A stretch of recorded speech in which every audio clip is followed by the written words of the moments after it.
शुरू हुई, बातचीत शुरू हुई, लेकिन अरविंद केजरीवाल को एकाएक आपसे क्यों प्रॉब्लम हो गई? क्योंकि उन्होंने बकायदा आपका एक स्टिंग ऑपरेशन करवाया, उसमें आप किससे बात कर रहे थे ये अभी भी विवाद का विषय है। उनका ये क्लेम था कि ये कपिल सिब्बल का है। Sting operation India against corruption के वॉलंटियर्स ने बांटा मीडिया चैनल्स को, उसके बाद वो चला, उसके बाद आपको टीम से बेदखल किया गया। वो क्या प्रॉब्लम थी, मैं जानना चाहता हूं।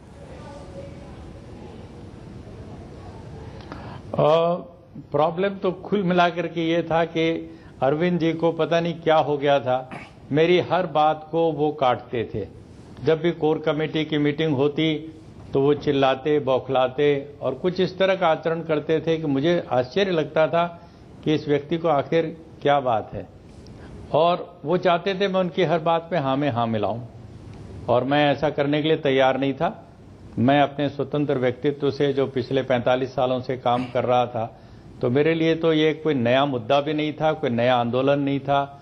1968 से लगातार मैं जनता के सवालों पर लड़ते लड़ते कई बार जेल जा चुका, कई बार मेरे जीवन पर आक्रमण भी हो चुके, जान पर। लेकिन मैं इसमें आंदोलन में शामिल इसलिए हुआ था कि देश की तरुणाई, देश की युवा पीढ़ी, देश के नौजवान आगे आ रहे हैं, तो लोक शक्ति का जो जागरण हो रहा है वो मेरे लिए बहुत ही प्रेरणादायक था। इसलिए मैं बना रहा उनकी गलत बातों को सहते हुए भी। लेकिन वो इतनी हद तक जाकर के वो मेरे से दुर्व्यवहार करते रहे। फिर मुझे आखिरी से आखिरी में आके कहना पड़ा 25 अगस्त को कि अब नमस्ते और मैं इससे बाहर जाता हूं। तो उसके बाद उन्होंने वो सारा स्टिंग ऑपरेशन वगैरह करवाया और उस तरह से मेरे बदनाम करने की कोशिश की। मैं इस हित में कि भाई मुद्दा बहुत बड़ा है, देश की जनता बहुत बड़ी है, इसलिए चुप मारे रहो, देखो क्या होता है, ऊंट किसका करवट बैठता है। तो फिर आगे चल करके सच्चाई सामने आने लगी। जो मुझे बदनाम करने की साजिश की गई थी उसका भी मुझे सारा पता लग गया कि किसने कहां से क्यों करवाया। किसने कहां से क्यों करवाया था स्वामी? हुआ इस बात से कि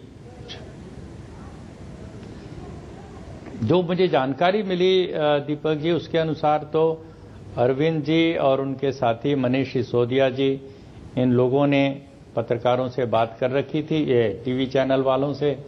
और उन्होंने जब एक किसी ने बना करके अपने एडिटर को दिया तो उस एडिटर ने कहा कि नहीं भाई, ये तो प्राइवेट कन्वर्सेशन है टेलीफोन पर और ये हमारे लिए अनएथिकल होगा, हम इसको यूज नहीं कर सकते। तो फिर उन्होंने उस पत्रकार से, उस टीवी वाले से ले लिया और ले करके YouTube पे डलवाया, और YouTube पे डलवा करके और इंतजार किया जब अन्ना के अनशन को टूटने की घोषणा हो गई रामलीला मैदान में, तब पब्लिकली सबको सूचना दी गई कि भाई आप लोग यहाँ नहीं, रामलीला मैदान में अनशन हो रहा था जी। 25 अगस्त की बात में बता रहा हूं। 15 अगस्त को शुरू हुआ था, फिर से 16 अगस्त को दूसरे अनशन की बात। तो उससे पहले की बात मैं बता रहा हूं। जब दूसरा अनशन शुरू हुआ तो फिर से दोबारा जब इसी तरह का खूब जोर शोर से सैलाब उमड़ने लगा जनता का, तो और मैं चुप था। मैंने कहा अब मुझे बीच में नहीं पढ़ना है। पहली बार मैं पढ़ा और जो कुछ जितनी बातें हो गई, चलो मुझे तो कोई ज्यादा बीच में सलाह नहीं ली गई। तो मैंने कहा कि चलो करने दो। मैं नहीं चाहता था कि दोबारा अन्ना बैठे अनशन पर, और आमरण अनशन तो किसी सूरत में न बैठे। प्रशांत भूषण जी के घर पर जब मीटिंग हुई कोर कमेटी की, तो मैंने कहा मेरा विरोध दर्ज कीजिए, मैं आमरण अनशन के खिलाफ हूं। तो वो नहीं कर रही थी, वो लड़की जो मिनट्स नोट कर रही थी। तो अन्ना ने उनको कहा नहीं, स्वामी जी कह रहे हैं तो इसको नोट करो। वो लिखा गया मिनट्स के अंदर कि स्वामी अग्निवेश आमरण अनशन के खिलाफ हैं। तो इसके बावजूद एक बहुमत से कह लीजिए या सर्वसम्मति, एक तरह से निर्णय उनका हो ही किया था, वो बैठ गए अनशन के ऊपर। तो वहीं से मैं देख रहा था लगातार। मैं 15 अगस्त को गया था जैतापुर, महाराष्ट्र में, जहां न्यूक्लियर प्लांट लगने वाला है। उसके विरोध में बहुत बड़ी जनसभा थी और मेधा पाटकर जी ने मुझे कहा था स्वामी जी वहां एक बार हो आइए। तो मैं 15 अगस्त वहां मनाया, झंडा मैंने वहां फहराया।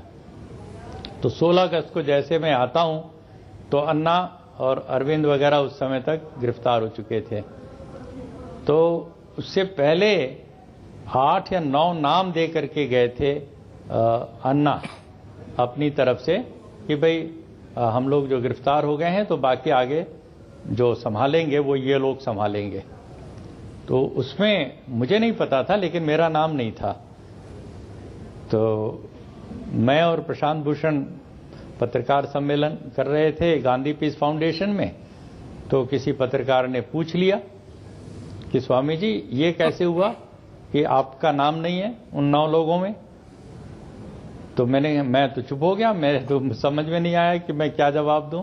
प्रशांत भूषण जी ने थोड़ा संभालते हुए कहा, नहीं नहीं स्वामी जी हमारे बहुत वरिष्ठतम साथियों में से हैं और ये हैं पूरी तरीके से हर तरह के फैसले करने में इनका वो रहेगा योगदान।